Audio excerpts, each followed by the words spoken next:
What's up, y'all? It's Brandon Cage, and I'm here to tell you about the top 5 Mortal Kombat characters. So without further ado, here we go. Y'all are idiots, dude. It's Brandon Stoudenheimer. God, it's so embarrassing. Y'all thought that was Johnny Cage's brother, didn't you? Anyways, let's do top 5 Mortal Kombat characters. Sorry, I do not have a good Johnny Cage impression. That might even been more Christopher Lambert fucking Raiden edition right there. Let's do it. Kicking off number 5. I'm gonna go with Kenshi.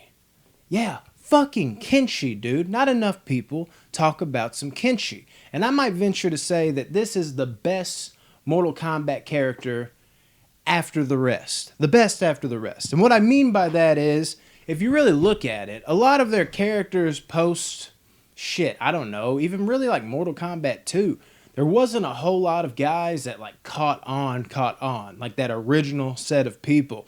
So after 2, maybe 3, maybe 4, there might be some other people. You know, there's the dime a dozen, but for the most part, you don't get a lot of great characters after the first couple games. I mean, you got the ones out the way, they were amazing, but after that, you had a lot of failures along the way that you can easily forget about, or the people that are just kind of like stock kind of characters that you're like, oh yeah, you know what?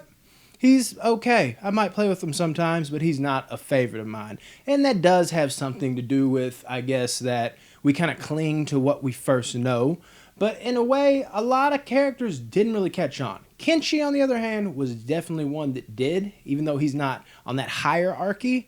But in comparison to the rest of those kind of guys that kind of got filtered in later, I mean, come on. Kenshi was amazing. And honestly, as much as Johnny Cage is a big proponent of like who Van Damme was, I think Kenshi, a lot of what he was kind of modeled after Bloodsport too. I mean, think about it. The blindfold, I'm just saying. Which honestly helped me like the character more, because that's immediately what I thought. I was like, who the fuck? It's like another Van Damme 2.0. Fuck yeah. And then I started playing with him. He almost has like Ermac like powers. He's just tons of fun to play with. Plus, he's got that like side shit, almost like Neo in the Matrix when he was fighting Mr. Smith, where he wasn't even looking at him. You know what I mean? Kenshi is a really fun character, and I got to tell you, I'd be lying if I said this is a hard ass list to crack. I'd be lying if I said Kenshi is always in my top 5, but he's definitely always around there. And right now, I'm feeling like Kenshi's in my top 5. Kenshi is a fun character to play with, and a lot of the people on this list isn't really movie based. It's a little bit of that, but a lot of the video games too. Because, I mean, come on, you got to give it that, because that's where Mortal Kombat started, guys. Come on. It's not just about the movie fans all the time. Anyways, Kenshi at number 5. Number 4, another Chi, and another guy that kind of came in a little later as well, and Quan Chi, dude. Quan Chi. I think I was hooked on this guy from the moment I saw him, or from the moment everybody saw him for the first time. Do you all know when that was? Do you people remember a little game called MK Mythologies Sub-Zero? That game was hard as fuck, people. I know at least some of y'all do. Come on, right? That game was so hard to the point you didn't even want to fucking play it. It wasn't even like, you sucked at it. It was just like, dude, y'all made it too fucking hard. But it was tons of fun. It was so unique. I believe it was like the first game they had that was like a spin-off game of Mortal Kombat. So it was so cool following a character away from the game that was on his own journey. And that journey led to Quan Chi, man. Quan Chi was used in like the little clips they'd have. Whereas Mortal Kombat games, for the most part, their clips are, you know, cartoon like the games. You know, they're animated. And the Sub-Zero game, Mythologies, it was like just like me right now. It looked like a real person, you know what I mean? Live action type shit. And Quan Chi in that game looked amazing then. It maybe he doesn't now. I haven't played it forever. But I remember him visually striking me. You know, I was like, who the fuck is this guy? This dude looks awesome. And next thing I know, he's coming out in Mortal Kombat 4. And then next thing I know, you got Deadly Alliance. Was it Deadly Alliance he came in? I believe so. Teaming up with Shang Tsung and all that shit. They were like the last 2 battles. always love that grappling move where you could jump on him and just go, and you bitch slap him while you're like standing on top of him while he's standing up. He's just doom, smack, smack. Or that fatality where he just beats the shit out of you with your own leg. And I mean, it doesn't like keep going to where you have to watch it, but that fatality keeps going as long as you sit on that screen. You know, where it's like continue after you get your ass kicked? Yeah. While it says continue or choose a new fighter, do all this other shit, Quan Chi is still beating the fucking shit out of you with your own leg. And beyond just the fighting and the coolness of the villain, the visual look, the nostalgia from when I was a little kid, like first just being caught on and enamored with him from that Sub-Zero video game, it's just everything about him, like what he represents, him as a villain, how conniving he is, how he just teams up with people to get what he wants. I'm really hoping this new Mortal Kombat movie takes off and we can finally get some Quan Chi in the movies, because I think if they get the right guy, this could be some brilliant shit. We want to see Quan Chi, damn it. We want to see Quan Chi. All right. Number 3. This is a weird one because it's a half and half. But I gotta tell you, if we're talking about a certain version of this character, he definitely is top 5, and that would be Reptile. Fucking-tile, dude. Before he actually became like a fucking reptile, back when he was just Green Ninja who fought like this, was my shit. I liked him above every other motherfucking ninja going forward, you know, when you add in Rain, Ermac, all these other motherfuckers. But to the OGs, fucking we're talking, which he's an OG too, technically. He was in the first game. More on that in a second.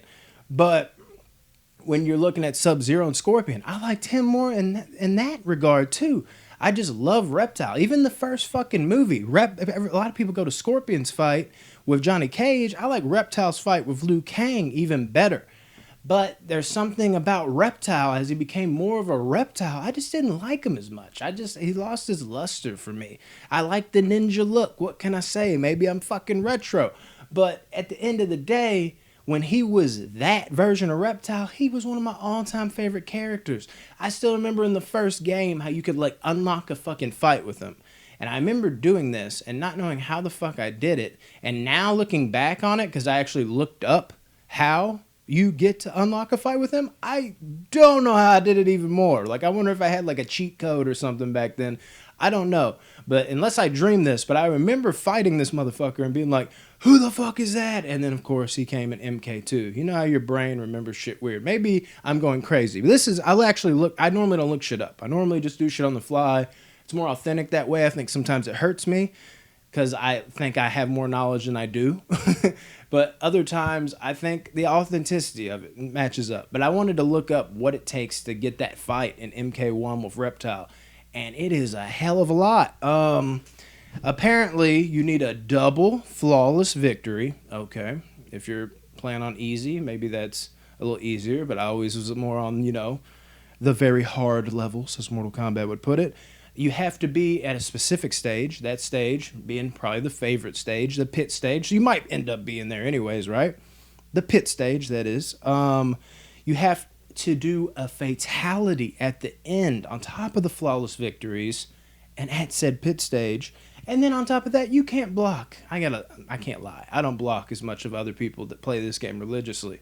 Now, you might think you can cut me down. You probably can now. I'm not as good on MK11 or MKX. But back in the day, 9 prior, I was wrecking people. But life got in the way, you know what I mean? And then, of course, you also must see a silhouette flying past the moon that occurs every 6th game. Only then can you challenge Reptile in the first game. And to my memory, I did that somehow. And if I didn't do that somehow, I saw somebody do that somehow, because similar to Quan Chi, I was immediately wrapped up into who Reptile was, because I was like, who's that ninja? You know, as a kid, you always want what you can't have. I had Sub-Zero. I had Scorpion. Who the fuck is this guy? And then to have that answered and to have that come through in the next game, Mortal Kombat 2, where you could play as him, fucking rip the mask off, acid spit. Reptile was my dude at number 3. Faux show. At number 2, now remember I said something a certain way. I said that When Reptile was that version of that character, I liked him above all the ninjas. But since there is that half and half thing where he was a reptile, you got to deduct points because you got to take him as a whole. So at number 2, I do have Scorpion. Scorpion and Sub-Zero, growing up, I went back and forth on which one I liked. Sworn fucking enemies, you know what I mean? It was hard to like both at the same time because it was always like I had to ride or die for one of them, right? And now as I've gotten older, I fucking love Sub-Zero. Who the fuck doesn't? But it was hard to choose between the two growing up. I finally settled on Scorpion, you know, as I got older, I guess.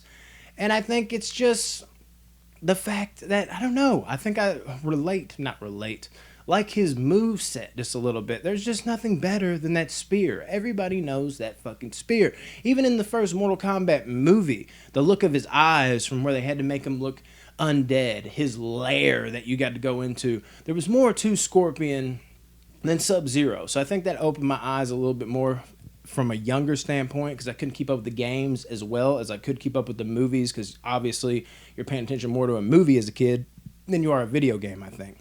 Maybe not playing it, but the story within it. You know what I mean?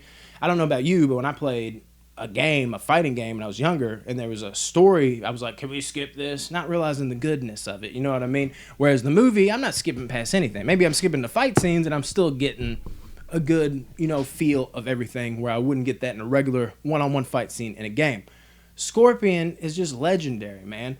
Of course, Bi-Han, dude, you got all that shit where fucking Sub-Zero's Bi-Han, if you do not know, you know, he comes and fucks up Scorpion and his fam, and then Scorpion comes back from the dead. That whole storyline always intrigued me too, to, you know, enact revenge, and then the ripple effect that led to the new Sub-Zero, and then Sub-Zero coming back as Noob Saibot, which that almost is like, in a weird way, you could almost consider, I mean, he is Sub-Zero, but could you count his Noob Saibot character along with the Sub-Zero character? I mean, it's technically a new character by name, but it's the same character. Can you combine that into one? Now that's interesting, because then Sub-Zero might go here, because I love some Noob Saibot. Damn it, man. List is hard. But Scorpion, I got to go at the end of the day at number 2. I'm doing it. And then at number 1, God dang it, Kung fucking Lao, dude. And I got to tell you, growing up, like a lot of kids, I think I clinged to Liu Kang first. But it became a thing where as my brother got older, he wanted to do what his older brother was doing. So he wanted to play with Liu Kang. And it was that annoying thing where it was like, dude, I'm not going to play against you where it's the same character, but your shorts will be a fucking different color. I don't feel like doing this. Maybe like one random off game, but don't be Liu Kang every time. Liu Kang's my guy. And he just did that till he wore me down. So I was like, I'm just going to go with the next best thing to Liu Kang, Kung Lao. And I got sick as fuck with Kung Lao, and Kung Lao really stood out to me. Like, it became like, okay, this is my fucking guy now. I'm a Kung Lao guy. It became a thing like that. And going beyond that, I've always had this in the background. Another thing, when I was younger, I always clinged to Kung Lao because we didn't have him in the fucking first 2 movies. We'll get to that. Sacrilegious, to say the least. But in this movie, it's like a little animated type film, whatever the fuck you'd call that. You can kind of see it. Whatever that is. There's animation, and then there's the fight scenes. It breaks into whatever type of animation that fucking shit is. Shit hasn't aged too well. But there's a fight scene with the great Kung Lao, different character. You know, the descendant of the great Kung Lao is Kung Lao, where he was the champion, and he fights Goro. And I remember thinking, like, this dude's badass. To see him take on Goro like this. That was, like, the first time I saw something like that. And even though he lost, because Kung Lao always fucking loses, great Kung Lao in this situation, back then, I'm not sure if I knew the difference, you know what I mean? I was like 4 years old when that shit came out.